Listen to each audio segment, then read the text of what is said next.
గతంలో పెరియార్ అంటే ఇష్టం అన్నాడు, గతంలో చెగువేరా అంటే ఇష్టం అన్నాడు. మరి ఇప్పుడు ఆ స్ఫూర్తి ఏమైపోయింది? పవన్ కళ్యాణ్ వాళ్ళని వదిలేసినట్లేనా? ఏ ఎండకి ఆ గొడుగు పడుతున్నాడు అని చెప్పేసి ఒక స్టేట్మెంట్ ఇవ్వడం జరిగింది. అయితే ఇదే ప్రకాష్ రాజ్ మరి గతంలో మా ఎలక్షన్స్ జరిగినప్పుడు పవన్ కళ్యాణ్ పేరుని వాడుకున్నాడు కదా.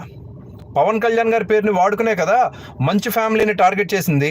విష్ణు పవన్ కళ్యాణ్ గారి ఫస్ట్ డే కలెక్షన్ అంతా ఉండదు, మార్నింగ్ షో కలెక్షన్ అంతా ఉండదు, నీ సినిమా బడ్జెట్ అని చెప్పేసి వాళ్ళని టార్గెట్ చేసింది ప్రకాష్ రాజే కదా. మరి ఆ రోజున పవన్ కళ్యాణ్ని వాడుకున్నావు, నీది కూడా అవకాశవాద రాజకీయమే కదా. అంటే నీ అవసరాల కోసం నువ్వు పవన్ కళ్యాణ్ని వాడుకోవచ్చు, పవన్ కళ్యాణ్ పేరుని, మెగా ఫ్యామిలీని నువ్వు వాడుకోవచ్చు. కానీ వాళ్ళు పుట్టి పెరిగినటువంటి సనాతన ధర్మం గురించి, సనాతన ధర్మం దానికి సంబంధించినటువంటి అంశాల గురించి మాట్లాడడం తప్పైపోయిందా?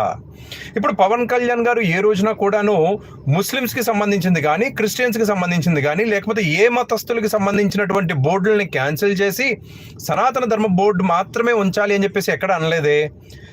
భారతదేశంలో సనాతన ధర్మం మీద అనేక విధాలుగా దాడి జరుగుతుంది. ఆ దాడిని అరికట్టాలి, అలానే టెంపుల్స్ యొక్క ప్రాముఖ్యతను కాపాడాలి అంటే దీనికంటూ ఒక బోర్డు ఉండాలి, ఒక ఇండిపెండెంట్ బోర్డు ఉండాలి. అంటే లైక్ మస్జిద్లు ఎలాగైతే ముస్లింల చేతుల్లోనే ఉంటాయో, అలానే చర్చిలు ఎలాగైతే క్రిస్టియన్స్ చేతిలోనే ఉంటాయో, అలాగే దేవాలయాలు కూడా, దేవాలయాలు అనేవి సెక్యులర్ ప్లేస్లు కాదు. మీరు ప్రతిదీ కూడాను సాక్రెడ్ ప్లేస్, అది సెక్యులర్ ప్లేస్కి సాక్రెడ్ ప్లేస్కి చాలా తేడా ఉంది. ఆ తేడా గమనించి మాట్లాడండి, ఎవరి మనోభావాలు దెబ్బతీయకండి అని చెప్పేసి పవన్ కళ్యాణ్ గారు చెప్పడం జరిగింది.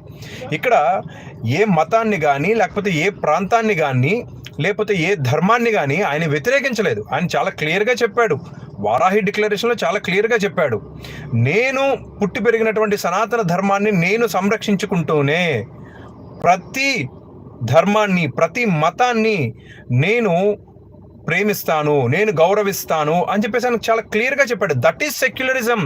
సెక్యులాలి అనేది సెక్యులరిజం. అలా కాకుండా కేవలం హిందువుల ధర్మాల మీద మాత్రమే పడి ఏడుస్తాము, కేవలం వాళ్ళకి మాత్రమే ఆంక్షలు పెడతాము, అక్కడికి వెళ్ళి మా ఇష్టం వచ్చినట్టు చిందులు వేస్తాము, అక్కడ వాళ్ళకు ఉన్నటువంటి రూల్స్ని మేము బ్రేక్ చేసేస్తాము అంటే కుదరదు. ఆయన ఎవరో ముస్లిం పెద్దలు, ఒక ఆయన షుబ్లీ గారు అనుకుంటా, ఆయన మాట్లాడుతూ మక్కాలోకి నాన్ ముస్లిమ్స్ని మేము ఎలో చెయ్యం, ఎందుకు అంటే వాళ్ళు మా బిలీవర్స్ కాదు, అంటే వాళ్ళు ఇస్లాం మతాన్ని పాటించరు కాబట్టి మేము ఎలో చేయమని చెప్పేసి చాలా క్లియర్ స్టేట్మెంట్. ఈవెన్ మక్కా రూల్స్లో కూడా అది ఉంది కదా. సో అట్లాగే మీరు కేవలం సనాతన ధర్మం లేకపోతే హిందువుల మీద పడి మాత్రమే మేము దాడి చేస్తాము అని చెప్పేసి ప్రకాష్ రాజ్ చెప్పడం ఏదైతే ఉందో అది అత్యంత హేయమైన విషయం, సిగ్గులేనితనం అది. ప్రకాష్ రాజ్, మరి నువ్వు సెక్యులర్ వాదివి, సంఘ సంస్కర్తవి, పంగ సంస్కర్తవి, నువ్వు సమాజ సేవకుడివి అని చెప్పుకుంటున్నావు కదా. మరి మొన్న వయనాడుకి వరదలు వచ్చినాయి, నువ్వేమన్నా డొనేషన్స్ చేసావా? సంఘ సంస్కర్తవి కదా. మరి మొన్న నీకు పెంచి పోషించినటువంటి ఆంధ్రప్రదేశ్ ప్రజలు, తెలుగు ప్రజలకి కష్టం వచ్చింది, నువ్వేమన్నా స్పందించావా? లేదు. మా నాయకుడు పవన్ కళ్యాణ్ గారు స్పందించాడు. మా నాయకుడు పవన్ కళ్యాణ్ గారు స్పందించి తెలుగు రాష్ట్రాలకి ఆయన చేతనైన సాయం చేశాడు. మరి నీ దగ్గర నుంచి ఎటువంటి సాయం రాలేదే. మరి నువ్వు సమాజ సేవకుడివి, సమాజ ఉద్ధారకుడివి కదా, మరి నువ్వెందుకని దానం చేయలేదు? అంటే మన జోబులో రూపాయి కదలకూడదు, కానీ హిందువుల మీద పడి ఏడవాలి. ఇదేమి సెక్యులరిజము? సెక్యులరిజం అంటే అన్ని మతాలని గౌరవించమని కదా, అంతేగాని ఒక హిందూ మతం మీద పడి ఏడవమని కాదు కదా.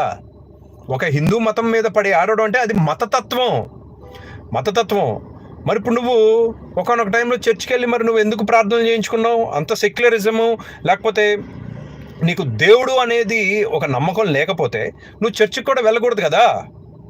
ప్రకాష్, నా మిత్రులు కానీ, జన సైనికులు కానీ చూసి స్పందించాలి, ఎందుకంటే సున్నితమైనటువంటి విషయాలు కాబట్టి అందరూ కూడా సమయంలో పాటించాలని చెప్పి మనస్ఫూర్తిగా కోరుకుంటున్నాను. జై హింద్, జై జనసేనాని.